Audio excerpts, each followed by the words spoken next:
جی بسم اللہ الرحمن الرحیم۔ آج سے ہم جو ہے وہ تفسیر کی دوسری جلد اور سورہ نساء جو ہے اس کا آغاز کریں گے انشاءاللہ۔ اور یہ جو صورت ہے اس کا مزاج جو ہے وہ آپ دیکھیں گے کہ پہلی دو صورتوں کی نسبت جو ہے وہ ڈفرینٹ ہے، مختلف ہے۔ اس کا جو تھوڑا سا تعارف ہے وہ شروع میں ہم پہلے اس کو اسٹڈی کر لیتے ہیں کہ اس کا نام جو ہے وہ النساء یعنی عورتیں جو ہے وہ اس لیے ہے کیونکہ اس کے اندر عورتوں سے متعلق جو ہے وہ بہت سارے احکامات آئے ہیں، لیکن یہ نام جو ہے یہ بھی محض علامت ہے اور اس کا عنوان اس طرح سے نہیں ہے کہ یہی صرف یہی ٹاپک نہیں ہے اس کے اندر۔ یہ جو اس کے نزول کا زمانہ ہے وہ غزوہ احد جو ہے وہ ہم نے پڑھی ہے کہ 3 ہجری میں شوال کے مہینے میں جو ہے وہ ہوئی تھی۔ تو یہ سورت جو ہے یہ اس کے بعد نازل ہونا شروع ہوئی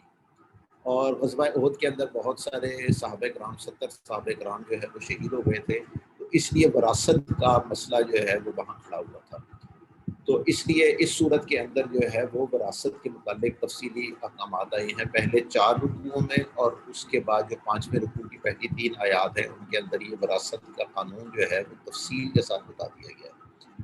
پھر جو ہے وہ اس میں نماز خوف کا ذکر بھی ہے، جو کہ جب جنگ ہو رہی ہو تو نماز کس طرح سے ادا کی جائے، یہ جو ہے یہ 15ویں رکوع میں آیا ہے۔ اور اس کی جو غزوہ ذات الرقاع جب ہوا تھا تو اس میں جو ہے یہ حکم جو ہے وہ نازل ہوا تھا۔ وہ غزوہ جو ہے وہ 4 ہجری میں پیش آیا تھا۔ پھر 5 ہجری کے اندر جو ہے وہ غزوہ بنی المصطلق ہوا تھا، اس کے اندر جو ہے وہ پانی نہ ملنے کے اوپر جو ہے وہ تیمم کا حکم آیا۔ تو اس سے یہ پتہ چلتا ہے کہ یہ سورج جو ہے وہ 3 ہجری سے لے کر اور 5 ہجری کے درمیان تک جو ہے وہ نازل ہوئی ہے۔ اس میں جو موضوعات ہیں وہ معاشرتی اور گھریلو مسائل سے کے حوالے سے جو ہے وہ ریلیٹڈ کافی موضوعات جو ہیں وہ آئے ہیں۔ اس کے اندر جو ہے وہ اس طرح کے احکامات اس سے پہلے بھی سورہ بقرہ کے اندر بھی گزر چکے ہیں، لیکن یہاں پر جو ہے وہ ان کی زیادہ تفصیل دی گئی ہے۔ اس کے اندر جو ہے وہ جو مختلف باتیں جو ڈسکس ہوئی ہیں، وراثت کا میں نے ذکر کیا، جو یتیموں کا مال کو کس طرح سے ہینڈل کرنا ہے اس کا تفصیل کے ساتھ ذکر آیا ہے۔ سورہ بقرہ میں بھی ذکر تھا، یہاں پہ اور تھوڑی تفصیل آئی ہے۔ پھر جو ہے وہ شادیوں کی تعداد جو ہے وہ مقرر کر دی گئی ہے، اور بیویوں کے درمیان انصاف کرنے کا حکم جو ہے وہ بھی آیا ہے۔ پھر جو ہے وہ اس صورت میں پہلی دفعہ جو ہے کے ذریعے جو عرب کے معاشرے میں اس سے پہلے وراثت میں عورتوں کا کوئی حصہ نہیں ہوتا تھا، تو اس صورت میں جو ہے وہ عورتوں کو وراثت کے اندر جو ہے وہ شریک کیا گیا ہے، بتایا گیا ہے۔ شراب نوشی کے اوپر پابندی لگائی گئی ہے، اور مسلمانوں کو کہا گیا ہے کہ جی جو گزشتہ امتیں ہیں جو گزری ہیں ان لوگوں نے جو حرکتیں کی جن کی وجہ سے وہ عذاب میں مبتلا ہوئے، تو تم وہ حرکتیں نہ کرنا ورنہ تمہیں بھی جو ہے وہ سزا دی جائے گی۔ پھر طہارت کے متعلق احکامات بھی آئے ہیں۔ پھر منافقین کو کے بارے میں بھی جو ہے وہ آئے ہیں کہ ان کو بتایا گیا ہے کہ منافقین کی کیا کیا نشانیاں ہیں۔ اور پھر جو ہے وہ اس کے اندر جو معاشرے کے اندر جو نظم و ضبط برقرار رکھنے کے متعلق احکامات بھی آئے ہیں، اور یہ بہت کیٹیگوریکلی بتایا گیا ہے کہ نبی اکرم صلی اللہ علیہ وسلم کی اطاعت لازمی ہے، اور اس اطاعت کے بغیر جو ہے وہ جو اعمال ہیں ان کی کوئی حیثیت نہیں ہے۔ تو پھر یہ کہ غزوہ احد میں چونکہ بہت سارے مسلمان شہید ہو گئے تھے، اس لیے جو مسلمانوں کے جو حوصلے تھے وہ پست تھے۔ اس صورت کے اندر ان حوصلوں کو جو ہے اللہ تعالیٰ نے بلند کرنے کے لیے کچھ آیات نازل فرمائی ہیں، اور یہ بتایا گیا ہے کہ جو ہے وہ اپنے جو جب حق و باطل کی جنگ ہو رہی ہو تو جان و مال کی پرواہ نہیں کرنی چاہیے۔ یہودی قبیلہ بنی نذیر جو ہے وہ ان کو اس سے پہلے بھی جو ہے وہ مختلف طریقے سے متنبع کیا گیا تھا. اس صورت کے اندر جو ہے وہ ان کو آخری وارننگ دی گئی ہے کہ ٹھیک ہو جاؤ ورنہ تمہارے چہرے جو ہے وہ پھیر کر پیچھے کی طرف کر دیے جائیں گے. اور مسلمانوں کو جو ہے وہ یہ احکامات دیے گئے ہیں کہ اپنا اخلاقی کردار جو ہے وہ ہر صورت میں بلند رکھنا ہے. کوئی ایسی حرکت نہیں کرنی ہے جس سے دوسرے لوگوں کو تم پر انگلی اٹھانے کا موقع ملے. جو عیسائیوں کا جو ٹرینٹی کا جو عقیدہ ہے تثلیث کا، اس کے اوپر بھی جو ہے وہ ایک تفصیل سے بحث آئی ہے، اور حضرت عیسیٰ علیہ السلام کا صحیح مقام و مرتبہ بھی اس کے اندر ڈسکس کیا گیا ہے. تو اس صورت میں جو ہے وہ ٹوٹل 34 رکوع ہیں اور 176 آیات ہیں. تو یہ تو اس کا ایک مختصر سا جو ہے وہ تعارف ہو گیا. اب ہم جو ہے وہ سورہ نساء کی اسٹڈی شروع کرتے ہیں. بسم اللہ الرحمن الرحیم. اے لوگوں اپنے رب سے ڈرو جس نے تم کو ایک جان سے پیدا فرمایا. جو سورہ بقرہ جو ہے اور سورہ آل عمران جو ہے وہ جہاں پہ اینڈ ہوئی تھی وہ یہ بات تھی کہ اور اللہ سے ڈرتے رہو تاکہ تم کامیاب ہو جاؤ. یہ آخر میں بات کی گئی تھی. تو اب جو سورہ نساء ہے وہ اسی حکم سے جو ہے وہ اللہ تعالیٰ کے تقوی سے ہی جو ہے وہ کے حکم سے ہی شروع ہو رہی ہے. تو ایک رب جو ہے وہ دونوں صورتوں کا اس طرح سے برقرار ہوتا ہے. پھر یہ کہ اس صورت کے اندر جو ہے وہ حقوق العباد کے متعلق جو ہے وہ بہت زیادہ ڈیٹیل میں ڈسکشن ہوئی ہے. اس لیے جو ہے وہ اصل موضوع کی طرف آنے سے پہلے جو ہے تمہید کے طور پر جو ہے یہ بات کی گئی ہے کہ تقوی جو ہے وہ بہت ضروری ہے. جب تک تقوی نہ ہو انسان جو ہے وہ اس طرح کے اعمال نہیں کر سکتا جس طرح کے ایکسپیکٹڈ ہے. اور پھر یہ ہے کہ انسانی حقوق کے اندر بہت سارے ایسے حقوق ہیں، بلکہ سارے ہی وہ حقوق ہیں جو کہ جب تک تقوی نہ ہو، اللہ تعالیٰ کا خوف نہ ہو، اس وقت تک جو ہے وہ آپ پورے نہیں کر سکتے. کوئی قانون جو ہے وہ زبردستی والدین کی عزت نہیں کروا سکتا. کوئی قانون رشتہ داروں کے حقوق نہیں دلوا سکتا. کوئی قانون جو ہے وہ پڑوسی کے ساتھ اچھا سلوک کرنے کے لیے آپ کو مجبور نہیں کر سکتا. یہ اللہ تعالیٰ کا تقوی ہے جو کہ انسان کو ان باتوں کے اوپر جو ہے وہ لے کر آتا ہے. تو پھر جو ہے جو الفاظ ہیں وہ ہے اے لوگوں اپنے رب سے ڈرو. اچھا مطلب ڈرو کا ترجمہ جو یعنی اصل میں تو یہ ہے کہ اپنے رب کا تقوی اختیار کرو. یہاں پر جو ہے وہ اللہ تعالیٰ کا نام نہیں آیا، یعنی یہ نہیں آیا کہ اللہ سے ڈرو. اپنے رب سے ڈرو کا مطلب یہ ہے کہ دیکھو جو رب تعالیٰ نے جو احکامات دیے ہیں ان کی پیروی اس لیے اختیار کرو کیونکہ وہ تمہارا اپنا رب ہے، وہ تمہارا خیال رکھتا ہے، اس نے تمہیں پیدا کیا ہے، وہ تمہاری ضروریات پوری کر رہا ہے، تمہاری دعائیں سنتا ہے. تو اس سے جو ہے جو وہ احکامات دیتا ہے وہ ان کے اوپر عمل کرنے میں فائدہ تمہارا اپنا ہی ہے، اس سے رب تعالیٰ کا کوئی ذاتی فائدہ نہیں ہے. تو اس لحاظ سے جو ہے وہ یہاں پر جو الفاظ کا چناؤ ہے وہ بڑا خوبصورت ہے کہ اپنے رب سے کا تقوی اختیار کرو. قرآن حکیم جو ہے وہ اس بات کا ذکر پہلے بھی ہوا کہ قرآن حکیم کہیں پر بھی اللہ تعالیٰ کا ایک خوفناک ماڈل جو ہے یا ایک ڈراؤنا ماڈل پیش نہیں کرتا. وہ ہر دفعہ یہی بتاتا ہے کہ جی اللہ تعالیٰ بڑا رحمان ہے، بڑا رحیم ہے، بڑا شفیق ہے، بڑا کریم ہے. تو ہر جگہ جو ہے وہ اللہ تعالیٰ کا ایک دوسرا پہلو جو ہے وہ دوسرا ماڈل جو ہے وہ پیش کرتا ہے. اے لوگوں اپنے رب سے ڈرو جس نے تم کو ایک جان سے پیدا فرمایا اور اسی سے اس کا جوڑا بنایا اور ان دونوں سے کثیر تعداد میں مرد اور عورتیں دنیا میں پھیلا دی. یعنی سب سے پہلے جو ہے وہ ایک جان یعنی حضرت آدم علیہ السلام پیدا ہوئے. حضرت آدم علیہ السلام سے ہی جو ہے وہ حضرت حوا وہ بنایا گیا. کس طرح سے اس کی کچھ جو ہے وہ روایات ہیں لیکن چونکہ ڈیٹیل ہمیں نہیں معلوم ہے اس لیے ہم بس یہ کہہ سکتے ہیں کہ حضرت آدم علیہ السلام کے جسم سے ہی حضرت حوا جو ہے ان کو پیدا کیا گیا تھا. اور پھر جو ہے ان دونوں سے جو ہے وہ پھر کثیر تعداد میں مرد اور عورتیں پھیلا دیے گئے. یعنی دیکھا جائے تو جو تمام انسان ہیں وہ ایک ہی والدین کی اولاد ہیں. تو انسانوں کو چاہیے ہے کہ وہ دوسرے انسانوں کے ساتھ اسی طرح سے اچھا سلوک کریں جس طرح سے وہ اپنے سگے بہن بھائیوں کے ساتھ جو ہے وہ اچھا سلوک کرتے ہیں، کہ دوسرے انسان بھی کسی نہ کسی تعلق سے، دور کے رشتے سے کہیں نہ کہیں جو ہے وہ ان کے بھائی بہن ہی لگتے ہیں۔ اور اللہ سے ڈرو جس کے واسطے سے اپنے حقوق مانگتے ہو، اور رشتہ داروں سے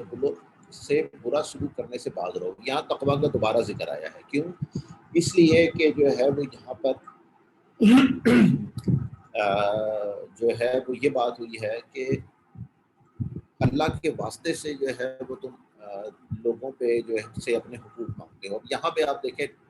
جو طریقہ کار ہے، جو گفتگو کا انداز ہے وہ چینج ہو گیا ہے، اپنے رب سے ہٹ کے جو ہے وہ اللہ کا لفظ آ گیا ہے۔ یعنی جو ہے انسان دوسرے لوگوں سے جو اپنے حقوق مانگتا ہے وہ اللہ کے لیے مانگتا ہے، اللہ کے حوالے سے، اللہ کے واسطے سے مانگتا ہے۔ والدین کہتے ہیں کہ جی اللہ نے حکم دیا ہے کہ اولاد ان کی عزت کرے، یا اولاد کہتی ہے کہ اللہ نے حکم دیا ہے کہ والدین ان کے ساتھ شفقت سے پیش آئیں، یا رشتہ دار کہتے ہیں کہ جی اللہ کا حکم ہے کہ جی رشتہ داروں کے ساتھ نیک سلوک کیا جائے وغیرہ۔ تو یہ جو تعلقات جو ہیں یہ اللہ تعالیٰ کے احکام کے حساب سے چلتے ہیں۔ اللہ تعالیٰ نے جس کے ساتھ حسن سلوک کا حکم دیا ہے، انسان اس کے ساتھ اس لیے حسن سلوک کرتا ہے کیونکہ یہ اللہ تعالیٰ کا حکم ہے۔ تو جو اللہ تعالیٰ کے حکم سے ہٹ کر جو ہے وہ جو انسان جو بھی کام کرتا ہے وہ اس کا ظاہر کہ ایک اچھا اثر تو ہوتا ہے، لیکن جو ہے وہ احسن اور بہتر عمل وہ ہے جو کہ انسان اس لیے کرتا ہے کہ اللہ تعالیٰ کا حکم ہے، تو اللہ تعالیٰ کے حکم کی پیروی کرتے ہوئے انسان جو ہے وہ دوسرے لوگوں کے ساتھ اچھا سلوک کرے۔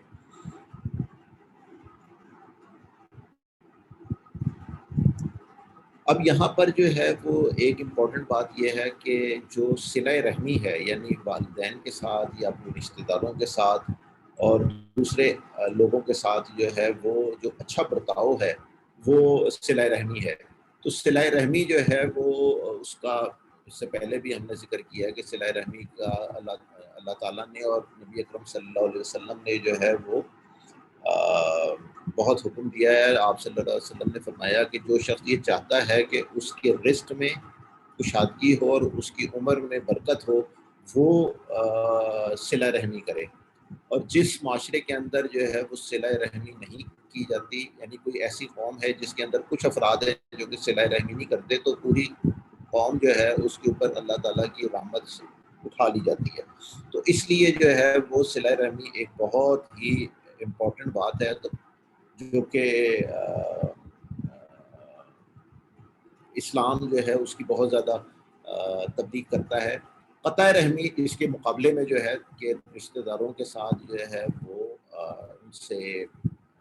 برا سلوک کیا جائے یا اچھا سلوک نہ کیا جائے، اس کی جو ہے وہ بہت سخت قسم کی وعیدیں جو ہے وہ قرآن حکیم میں موجود ہیں۔ بے شک اللہ تم پر ہر وقت نگران ہے، یعنی اللہ تعالیٰ جو ہے نا اس نے یہ جو احکامات دے دیے ہیں اس کے بعد وہ معاذ اللہ کہیں جا کے سو نہیں گیا، وہ مسلسل جو ہے وہ انسان کی نگرانی کر رہا ہے، اور جو احکامات اس نے دیے ہیں اس کی مانیٹرنگ 24/7 ہو رہی ہے کہ انسان ان احکامات کی پابندی کرتا ہے کہ نہیں کرتا۔ اور یتیموں کو ان کے مال واپس دے دو۔ جب تک یتیم بچہ جو ہے وہ بالغ نہیں ہو جاتا اس وقت تک جو ہے وہ اس کا مال اس کے جو اس کا ولی ہے یا جو اس کا سرپرست ہے اس کے پاس ہوتا ہے، اور جب وہ بالغ ہو جائے تو پھر ولی یا سرپرست کے اوپر یہ لازم ہے کہ وہ جو یتیم ہے اس کو اس کا مال واپس کر دے، اور اپنی بری چیز کو ان کی اچھی چیز سے نہ بدل ڈالو۔ یہ جو ہے یہ انسان کے اندر چونکہ مال کا لالچ بہت زیادہ موجود ہے، تو وہ مختلف بہانے یا ہیلے بہانے کہنا چاہیے، ہیلے بہانوں سے جو ہے وہ اچھا مال جو ہے وہ ہتھیانے کی کوشش کر سکتا ہے۔ لوگ کرتے بھی تھے اور اب بھی کرتے ہوں گے۔ پرانے زمانے میں عرب جو ہے وہ یہ کرتے تھے کہ جی ان کا یتیم کا اچھا جانور جو ہے وہ خود لے لیا، اور اپنا لاغر جانور جو ہے وہ اس کے جانوروں میں شامل کر دیا اور اپنی طرف سے انہوں نے گنتی پوری کر دی. لیکن جو ہے وہ اللہ تعالیٰ فرما رہا ہے کہ یہ اس طرح کے کام جو ہے جس میں بدنیتی شامل ہو اور اپنا اس کا اچھا مال لے کے اور اپنا برا مال اس کے حوالے کر دیا جائے، یہ کام جو ہے غلط ہے. اگر اس کے پاس اچھا سونا ہے، میرے پاس برا سونا ہے، ذرا گھٹیا کوالٹی کا ہے، تو میں اتنا ہی سونا جو ہے وہ برا والا اس کے کھاتے میں ڈال کے اس کا اچھا سونا اپنے پاس رکھ لوں کہ جی کوئی 2 تولہ یا 4 تولہ یا 10 تولہ جو ہے وہ تو میں نے برابر کر دیا ہے. تو یہ اس طرح کے کام جو ہے وہ سخت گناہ ہے. اور ان کے مال اپنے مال سے ملا کر نہ کھا جاؤ، یقیناً یہ بہت بڑا گناہ ہے. یہ بھی ایک جو ہے وہ خرابی پائی جاتی تھی، وہ یہ ہے کہ ان کا مال اپنے مال کے ساتھ ملا لیا، اب ایک مشترکہ مال جو ہے وہ بن گیا ہے، تو وہ خود بھی کھا رہے ہیں اور وہ بھی کھا رہے ہیں. تو اس طرح جو ہے وہ آہستہ آہستہ جو ہے وہ جب مال ختم ہوا تو ہمارا بھی ختم ہو گیا، اس کا بھی ختم ہو گیا. تو یہ اس کے اوپر جو ہے سورہ بقرہ میں یہ ذکر گزرا تھا کہ جو ہے وہ ان کا مال اپنے مال کے ساتھ ملا کے کھایا جا سکتا ہے، لیکن اس کا پھر پورا حساب رکھنا ہوگا. اور اس کی ڈیٹیل ابھی آئے گی کہ وہ حساب جو ہے وہ اس طرح سے رکھا جائے. یہاں پر جو لفظ آئے ہیں ہوبن کبیرہ کے، تو ہوب کہتے ہیں بہت بڑے گناہ کو، اور اس کے ساتھ جب کبیر لگا دیا گیا بہت بڑا، تو اس کا مطلب ہے بہت بڑے گناہ کے اوپر جو ہے وہ ایک سپرلیٹو ٹینس جو ہے وہ لگایا گیا ہے. تو اس سے یہ پتہ چلتا ہے کہ جو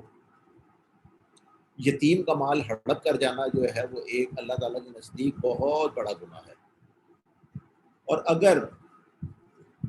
تمہیں خدشہ ہو کہ تم یتیموں سے انصاف نہیں کر سکو گے، تو جو عورتیں تمہیں پسند آئیں ان میں سے 2 3 اور 4 سے نکاح کر لو. یہ ایک جو ہے وہ ایک ٹینڈنسی پائی جاتی تھی پہلے بھی کہ جی جو سرپرست ہے یا ولی ہے وہ یہ دیکھے کہ یہ جو یتیم لڑکی ہے یہ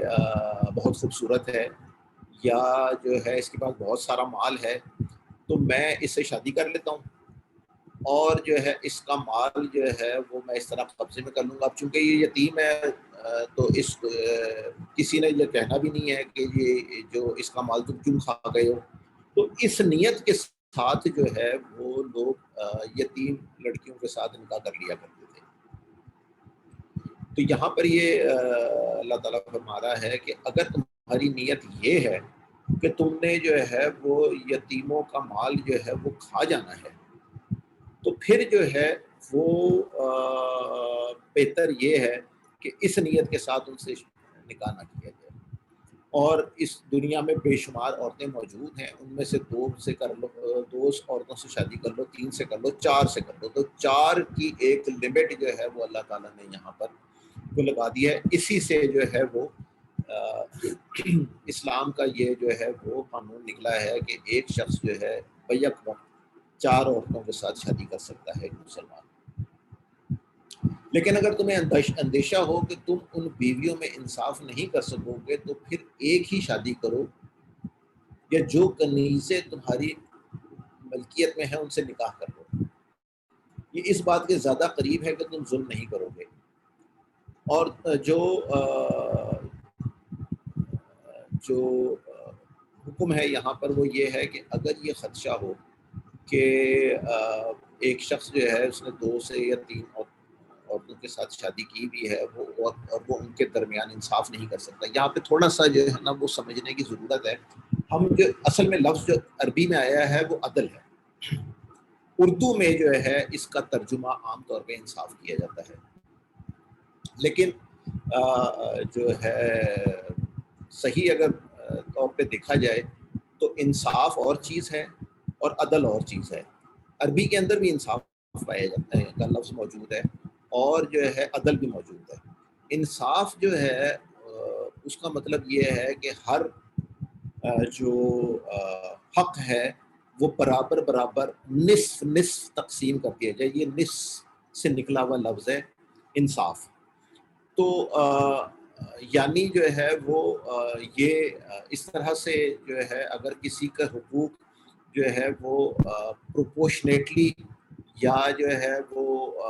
میتھمیٹیکلی ڈیوائڈ کرنے ہوں، ٹائم ڈیوائڈ کرنا ہے یا کچھ اور اس طرح سے چیزیں ڈیوائڈ کرنی ہے، تو وہ اس کے لیے تو لفظ انصاف ٹھیک ہے. لیکن یہاں پہ لفظ عدل اس لیے آیا ہے کیونکہ ہر چیز جو ہے وہ بیویوں کے درمیان جو ہے وہ نہیں ہو سکتی. انصاف اس طرح سے جس طرح کے کانسیپٹ ہے کہ ہر چیز جو ہے نا وہ میتھمیٹیکلی ڈیوائڈ ہو، وہ شاید نہیں ہو سکتا، کیونکہ انسان جو ہے وہ کسی ایک کی طرف زیادہ مائل ہو سکتا ہے، کسی دوسرے کی طرف کم مائل ہو سکتا ہے. تو اس لیے انصاف کی جو ہے وہ ریکوائرمنٹ ایز سچ اس طرح سے نہیں ہے. عدل کی ریکوائرمنٹ البتہ ہے. عدل یہ ہے کہ جو ہے وہ قرآن حکیم میں ہی اس کا ذکر آیا ہے کہ دوسری کو ایسے لٹکتا نہ چھوڑ دو کہ وہ اسے لگے کہ وہ تو شاید اس کی تو شادی نہیں ہوئی ہوئی یا وہ اس کا کوئی شوہر ہی نہیں ہے، اور ساری توجہ جو ہے وہ کسی ایک بیوی کی طرف یا دو بیویوں کی طرف کر دی جائے واٹ ایور. تو وہ اس طرح سے جو ہے نا یہ غیر عدل والا سلسلہ ہے. البتہ جو ہے وہ اس طرح سے انصاف، عربی والا انصاف شاید جو ہے نا وہ ہو نہیں سکتا. تو اگر جو ہے یہ اندیشہ ہو کہ عدل نہیں کیا جا سکتا تو پھر ایک بیوی کے ساتھ ہی شادی جو ہے وہ کرنی چاہیے ہے، یا پھر جو ہے جو کنیزیں ملکیت میں ہوں ان سے نکاح کر لیا جائے. لیکن اب کنیزوں کا سلسلہ تو دنیا میں سے ختم ہو چکا ہے، لہذا جو ہے وہ اب تو وہ آزاد لوگ ہی موجود ہیں. تو یہ اس بات کے زیادہ قریب ہے کہ تم ظلم نہیں کرو گے. اور عورتوں کے مہر خوش دلی سے ادا کرو. البتہ اگر وہ تمہیں اس مہر میں سے کچھ معاف کر دیں تو تم اسے مزے سے کھا سکتے ہو. مہر آپ جانتے ہیں کہ وہ رقم ہوتی ہے جو کہ نکاح کے وقت جو ہے وہ طے پاتی ہے کہ یہ شوہر جو ہے وہ بیوی کو اتنی رقم جو ہے وہ ادا کرے گا. وہ رقم کتنی ہو اس کے اوپر شریعت، اسلامی شریعت جو ہے وہ خاموش ہے. تو جو بھی دونوں کے درمیان طے پا جائے، دونوں پارٹیز کے درمیان، وہ اس حساب سے مہر جو ہے وہ ادا ہونا چاہیے. ہمارے یہاں اس کے اوپر جو ہے 33 روپے 8 آنے یا 4 آنے یا 12 آنے کچھ اس طرح کی ایک زمانے میں یہ رقم جو ہے نا بہت عام ہوا کرتی تھی کہ جی یہ جو ہے، حالانکہ یہ سب غلط بات ہے. اس طرح کی کوئی چیز جو ہے وہ اسلامی شریعت میں نہیں ہے کہ کوئی رقم جو ہے وہ اسلام نے طے کی ہو کہ یہ مہر اتنا ہونا چاہیے. تو مہر جو بھی طے پا جائے تو شوہر کے اوپر جو ہے وہ دینا بیوی کو جو ہے وہ فرض ہے. وہ جو جس طرح سے طے پائے کہ جی کس طرح کا جو ہے وہ مبجل ہے کہ معجل ہے کہ اندل طلب ہے، یعنی یہ کہ کیا وہ جو مہر ہے وہ بعد میں تھوڑا تھوڑا کر کے دینا ہے، فوری طور پہ دینا ہے، یا جب بیوی مانگے تب دینا ہے. تو جو بھی طے پائے اس کے حساب سے وہ اس کا ادا کرنا جو ہے وہ ضروری ہے. ہاں اگر بیوی جو ہے وہ اس میں سے کچھ معاف کر دے یا سارا معاف کر دے اپنی خوشی سے تو یس پھر جو ہے تم اسے مزے سے کھا سکتے ہو. لیکن جو ہے ہمارے یہاں یہ سلسلہ بھی رہتا ہے کہ جی جو ہے وہ زور زبردستی سے معاف کرا لیا جائے. تو اس طرح معاف کرنے سے جو ہے وہ مہر معاف نہیں ہوتا. بیوی نے کیا بھی دیا تب بھی معاف نہیں ہوتا. یعنی اگر کوئی زبردستی کی گئی ہے تو پریشر ڈالا گیا ہے اور اس پریشر میں آ کے بیوی نے جو ہے وہ مان گئی ہے کہ جی ٹھیک ہے یہ میں نے مہر معاف کر دیا، تو اس سے مہر معاف نہیں ہوگا. وہ جو ہے وہ اس کا جو بھی عذاب یا وہ گناہ جو ہے وہ ساتھ ساتھ چلتا رہے گا. اور جس مال کو اللہ نے تمہارے لیے زندگی کا سہارا بنایا ہے اسے نادانوں کے حوالے نہ کرو، البتہ انہیں اس مال میں سے کھانے اور پہننے کے لیے دو اور ان سے بھلائی کی بات کرو. اچھا، اس آیت کے جو ہے وہ 2 مطلب ہو سکتے ہیں. پہلی بات تو جو ہے نا وہ یہاں پہ دونوں مطلب جو ہے نا وہ یعنی موضوع ہے، دونوں مطلب نکالے جا سکتے ہیں. ایک مطلب تو یہ ہے کہ مال و دولت جو ہے وہ کوئی بری چیز نہیں ہے. یہ جو ہے زندگی گزارنے کا سہارا ہے جو کہ اللہ تعالیٰ نے جو ہے وہ اس دنیا میں دیا ہے. اور اس کو قرآن حکیم جو ہے وہ مختلف مقامات پر اللہ کے فضل سے تعبیر کرتا ہے. اور آپ صلی اللہ علیہ وسلم نے یہ فرمایا ہے کہ جی جو تنگ دستی ہے وہ بعض اوقات انسان کو کفر تک لے جاتی ہے. تو تنگ دستی جو ہے وہ ہرگز اسلام کے اندر کوئی پسندیدہ چیز نہیں ہے. تو جو مال اللہ تعالیٰ نے دیا ہے وہ زندگی گزارنے کے لیے ضروری ہے، اس سے جو ہے وہ انسان کو زندگی میں سہولتیں ملتی ہیں، تو اس مال کو جب خرچ کرنا ہو تو اس کو جو ہے جو نادان لوگ ہیں خاندان میں، یعنی بچے چھوٹے ہیں یا ابھی ان میں اتنی سمجھ نہیں آئی ہے، یا جو ہے وہ اگر شوہر کما رہا ہے صرف اور بیوی جو ہے وہ ایسی ہے کہ وہ اس کو کوئی خیال نہیں ہے کہ پیسے کیسے خرچ کرنے چاہیے، یا ویسے ورثہ ہے کہ بیوی کما رہی ہے اور شوہر کو خیال نہیں ہے کہ کیسے خرچ کرنے چاہیے، تو یا دونوں کما رہے ہیں لیکن جو ہے وہ ایسے ہے کہ جو ایک پارٹی دوسری پارٹی کو دے رہی ہے پیسے، تو وہ جو دوسری پارٹی ہے وہ نادان ہے، اس کو احساس نہیں ہے کہ اس پیسے کو کیسے خرچ کرنا ہے، تو پھر پیسے ان کے حوالے نہیں کرنے چاہیے، اور جو ہے وہ ان کو جو ہے وہ کھانے اور پہننے کے لیے ان کو دینا چاہیے۔ یعنی اگر بچے یا بیوی یا شوہر جو ہے وہ نادان ہے، اس کا یہ مطلب نہیں کہ آپ نے پیسے ہی روک لینے ہیں، آپ نے پیسے ان کے اوپر خرچ کرنے ہیں لیکن پیسے ان کے حوالے نہیں کرنے، ٹھیک ہے، اور جو ہے وہ ان سے بھلائی کی بات کرنی ہے۔ بھلائی کی بات یہ ہے کہ ان کو یہ بتایا جائے کہ دیکھو یہ پیسے جو ہیں یہ کہیں بھاگے نہیں جا رہے، یہ آپ لوگوں کے لیے ہی ہیں اور آپ لوگوں پر ہی انہوں نے خرچ ہونا ہے۔ آپ لوگوں کو جب جو ہے وہ پتہ چل جائے گا کہ پیسے کیسے خرچ کیے جاتے ہیں تو پھر یہ مال جو ہے آپ کے حوالے کر دیا جائے گا۔ ایک مطلب تو یہ ہے۔ دوسرا مطلب اس کا جو ہے وہ چونکہ بات یتیموں کے حوالے سے چل رہی ہے، تو جو ہے وہ یہ ہے کہ جی جو یتیم ہے اس کو مال جو ہے نا وہ اس وقت تک اس کو نہ دو جب تک جو ہے وہ نادان ہے یا سمجھدار نہیں ہوگا، اور اس کو جو ہے وہ اس کو کھانے کے اور پہننے کے لیے اس کے اوپر اس مال میں سے خرچ کرتے رہو، لیکن اس کا مال ان کے حوالے نہیں کرنا ہے۔ ایسا نہ ہو کہ وہ مال ان کے، ابھی وہ بچہ ہی ہے، مال اس کے حوالے کر دیا، اس نے سارا جو ہے وہ ادھر ادھر ضائع کر دیا، اور جب وہ بڑا ہوا ہے اور اسے مال کی ضرورت ہے تو اس کے پاس کچھ بھی نہ ہو۔ تو اس لیے جو ہے نا وہ اس طرح سے جو ہے وہ جو ابھی اہل نہیں ہوا وہ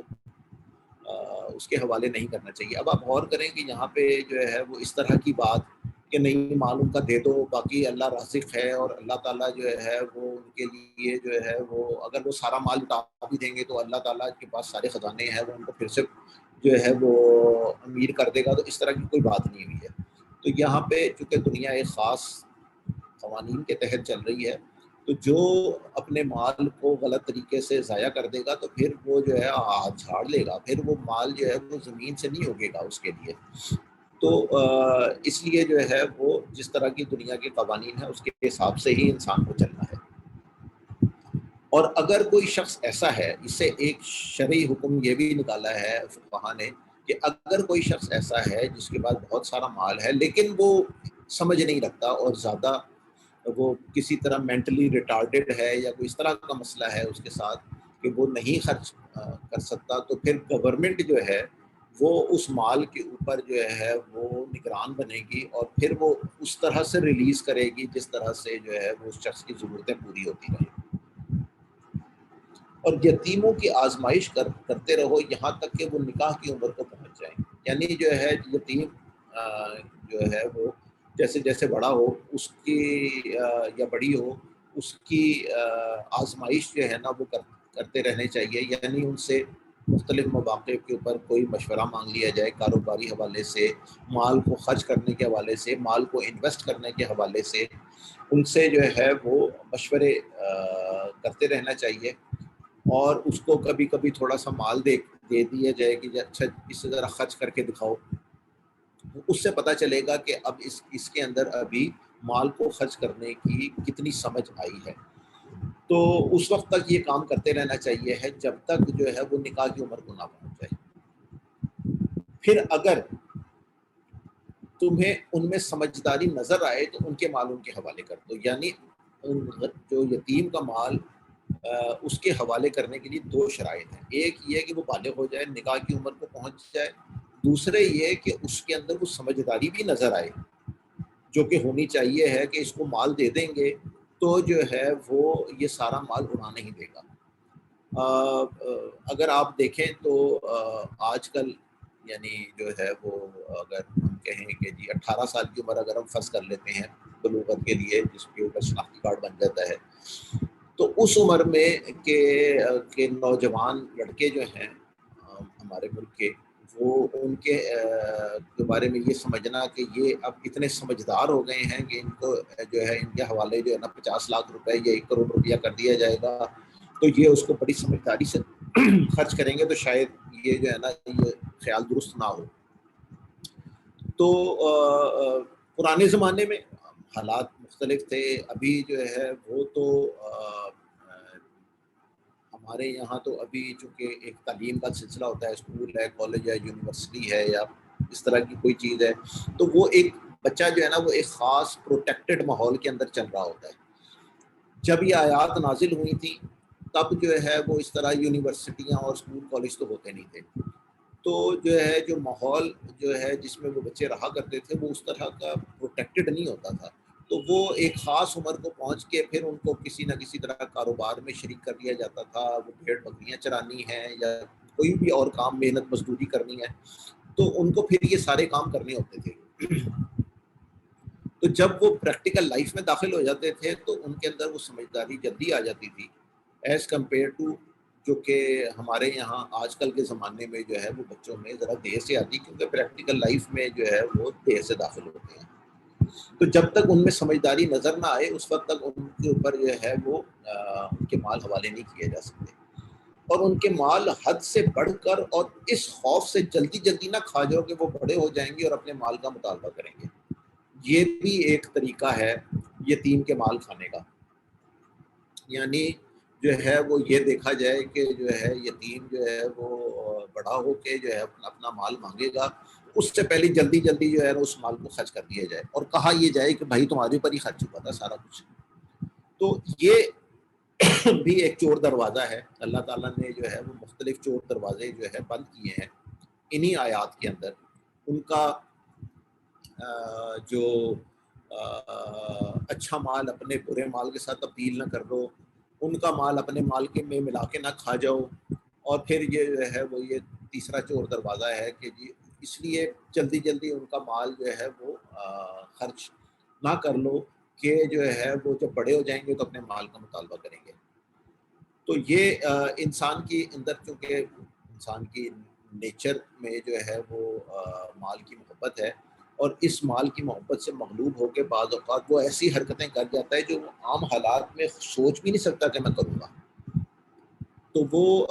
اس لیے جو ہے وہ قرآن حکیم نے خود سے جو ہے وہ احکامات دے دیے ہیں کہ تمہیں یہ ایسے ایسے کرنا ہے۔ اور یتیموں کا جو سرپرست مالدار ہو اسے چاہیے کہ یتیموں کے مال سے پرہیز کرے، اور جو سرپرست غریب ہو وہ معروف طریقے سے کھائے۔ تو جو سرپرست امیر ہے وہ جو ہے اس کو تو یہ اجازت نہیں دی گئی کہ جو یتیم کا مال ہے اس میں سے وہ کچھ جو ہے وہ لے سکتا ہے، خرچ کر سکتا ہے اپنی ذات کے اوپر۔ ہاں چونکہ جو سرپرست ہے بہرحال وہ اس کی تربیت کر رہا ہے، اس کے اوپر ٹائم لگا رہا ہے، محنت کر رہا ہے نا، تو اس محنت کا اس کو معاوضہ تو ملنا چاہیے۔ یہ بات جو میں نے ابھی شروع میں کہی تھی کہ جو ہے وہ سورہ بقرہ میں ذکر ہوا تھا کہ ان کا مال اپنے مال کے ساتھ ملا کے کھانے کا، اور جو ہے وہ یہ جو سلسلے ہیں، تو اس کے بارے میں جو میں نے کہا تھا ڈیٹیل ابھی آئے گی، وہ یہ ہے کہ جو امیر ہے اس کو یہ اجازت نہیں ہے کہ وہ اس کا مال جو ہے وہ کھائے، یعنی اس کا مال اپنے مال کے ساتھ ملا لے اور جو ہے وہ اس کو خرچ کرے، یہ سوچ کر کہ جو ہے وہ میں وہ اس چیز کا معاوضہ لے رہا ہوں جو میں اس کی تربیت میں جو ٹائم لگا رہا ہوں۔ لیکن جو ہے وہ جو غریب ہے اس کو قرآن حکیم نے یہ اجازت دی ہے کہ وہ اس میں جو یتیم کا مال ہے اس میں سے وہ اپنا معاوضہ لے سکتا ہے۔ کس طرح سے؟ معروف طریقے سے۔ معروف طریقے کا مطلب یہ ہے کہ اگر کسی وہ غیر جانبدار شخص کو یہ کہا جائے کہ جناب جو ہے نا یہ یتیم کا مال ہے، اتنا مال تھا، یہ آدمی جو سرپرست ہے، جو ولی ہے، وہ اتنا غریب ہے، اور اس غریب نے جو ہے وہ اس کی تربیت کرنے پر، اس کے مال کی حفاظت کرنے کے سلسلے میں جو ہے وہ اتنی محنت کی ہے، اس نے اتنا معاوضہ لیا ہے، تو کیا یہ ٹھیک ہے؟ تو اگر وہ جو تھرڈ پرسن ہے، جو ان ریلیٹڈ پرسن ہے، وہ کہے کہ ہاں یہ ٹھیک ہے، تو یہ ہے معروف۔ لیکن اس پہ فقہاء کرام نے یہ کہا ہے کہ بہتر یہ ہے کہ اگر جو ہے سرپرست جو ہے وہ غریب بھی ہے، تو وہ اس نیت سے جو ہے وہ اس کا مال خرچ کرے اپنے اوپر، یتیم کا، کہ وہ یہ قرض حسنہ ہے میرے لیے، اور رب تعالیٰ نے جب اپنے فضل سے مجھے نوازا اور میرے حالات بہتر ہو گئے تو میں یہ مال واپس کر دوں گا۔ یہ بہتر جو ہے وہ طریقہ ہے۔ پھر جب ان کے مال لوٹاؤ تو ان پر لوگوں کو گواہ بنا لو، اور اللہ حساب لینے کے لیے کافی ہے۔ یعنی یتیم کا مال جب واپس کرو تو رات کے اندھیرے میں چھپ چھپا کے واپس نہیں ہونا چاہیے، سارے لوگوں کو کے سامنے واپس ہو، لوگوں کو گواہ بننا چاہیے، تاکہ جو ہے وہ ریکارڈ پر آئے، اور جو ہے وہ بعد میں اس کے اوپر کوئی قانونی مشکلات جو ہے وہ پیش نہ آئیں۔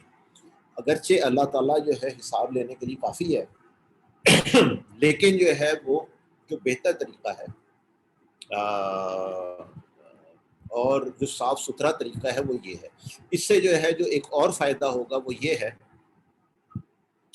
کہ جب آدمی کو یہ پتہ ہوگا کہ میں نے یہ مال جو ہے وہ واپس کرنا ہے اور لوگوں کو گواہ بھی بنانا ہے اس کے اوپر،